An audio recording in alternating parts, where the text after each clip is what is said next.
As the Colombian Air Force commander's finger traced the Venezuelan Su-30 fleet's markings on the electronic map, dead silence fell over the command center. The steel falcons of our next-door neighbor were circling the border, while the few remaining Israeli lion cubs under our command averaged more than 40 years old, and every time we took to the skies, it was like gambling with our lives. When China handed over an offer for 24 J-10Cs, at a price of only $40 million per unit, with port infrastructure and technology transfer attached, the contract should have been a life-saving ray of hope. However, Bogotá ultimately signed, but the Swedish Eagle Lion order, the unit price of up to $102 million, equivalent to the price of 3 Chinese warplanes, in exchange for a Nordic product. Behind the seemingly absurd logic of military procurement is a sophisticated geopolitical surgery. The knife's edge refracted small countries in the game of the great powers of the survival of the predicament. The J-10C's combat history is legendary. In the May 2025 air war in Kashmir, it used Thunderbolt 15 missiles to accurately kill an Indian Rafale from 180 kilometers away, and the "Made in China" plaque on the wreckage became the focus of the global defense community. Its gallium nitride active phased array radar detection range of more than 300 kilometers, with helmet display system and large off-axis angle of the Thunderbolt 10 fighting bombs, constituting an omnidirectional offensive and defensive system, while the Eagle Lion although configured with US F-414 engine and phased array radar, but only 150 kilometers of over-the-horizon capability, but also because of external weapons to destroy the stealth design, the actual effectiveness of aerial combat is half a generation behind. The price difference is even more impactful. J-10C Bear aircraft unit price of $40 million to $70 million. The whole life cycle cost of the Rafale only 1/6, and Eagle, even after the Swedish government subsidies, the unit price is still as high as $93 million. If pure pursuit of firepower scale, Colombia could have used the same budget to set up a fleet of 30 J-10C, crushing neighboring Venezuela's Su-30 MKK. However, modern warfare is not a single aircraft duel. System compatibility is the real winner. The first day Colombian Air Force pilots entered Tyndall Air Force Base in Florida, they were branded with the imprint of the American system. From the textbook, NATO Joint Air Warfare Order, to the Link 16 data chain protocol in the simulator, their tactical thinking has been deeply tied to the U.S. military. The current inventory of AIM-120 missiles is maintained by a U.S. technical team, and the TPS-78 radar fleet of the Homeland Air Defense Network regularly receives encrypted upgrade packages from the Pentagon. Once the switch to the J-10C is made, the US would simply cut off the key transmission, and half of the air defense nodes would be paralyzed. The cost of switching logistical systems is even more astronomical. 80% of the inspection equipment in the hangar of the Colombian Air Force is only adapted to the American standard interface,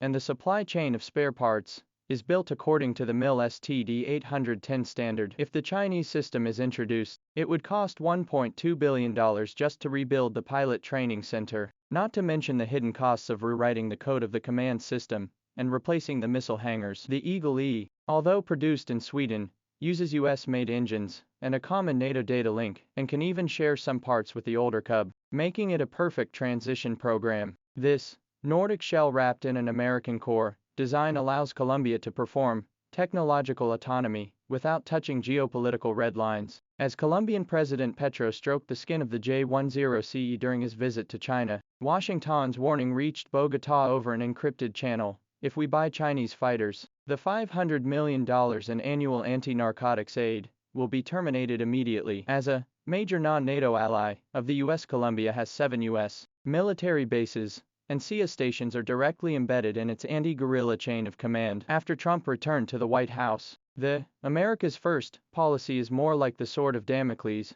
Argentina's lesson is clear. When the UK threatened to cut off the supply of ejection seats, the Dragon order was dead in the water. The order was aborted. Sweden is the perfect political haven at this moment. As a nominally neutral country, its arms sales are not directly bound by the US international traffic and arms regulations, but it maintains a tacit agreement with the US through the supply of parts and components. When Saab promised that the F-414 engine of the Eagle Lion E would be granted a lifetime export license, it was actually a green light tacitly approved by the White House. A deeper fear comes from the tearing apart of the combat system. Colombia's Air Defense Command Center in the US Southern Command Direct Radar Data Chain, early warning aircraft in the U.S. military satellite reconnaissance system to share intelligence. Once the J-10C is introduced, the entire command chain will be forced to fork the data format of Chinese warplanes. Cannot access the NATO network. The fire control system is incompatible with US-made missiles, and even the most basic identification of the enemy may be in conflict. 2018 Syria battlefield has staged a tragedy.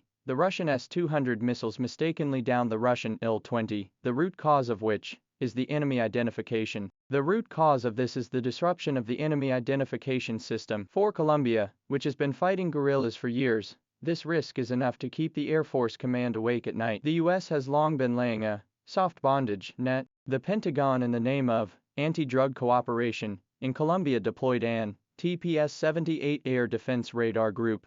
These devices need to regularly receive the U.S. military encryption upgrade package. The Colombian Air Force's current inventory of AIM-120 missiles. You have to rely on the U.S. technical team to maintain. If the J-10C is procured, the U.S. would simply cut off the radar key, or stop missile maintenance, and half of Colombia's air defense network would be paralyzed. This invisible yoke is more deadly than direct political coercion. Colombia's choice triggered a chain reaction. The Brazilian Air Force immediately announced the procurement of the Sino-Brazilian jointly developed KC-390 transport aircraft, a tactical platform capable of launching Chinese anti-ship missiles that would open up new fronts in the Amazon basin. And Venezuela's Su-30 fleet, long plagued by part supply cutoffs, is secretly approaching China Aerospace Development Group to explore WS-10B engine modification options. More symbolically, Bolivia, a country that has been under U.S. sanctions for decades, has traded its mineral rights for 12 Dragon Block 3s, with its Air Force chief stating bluntly,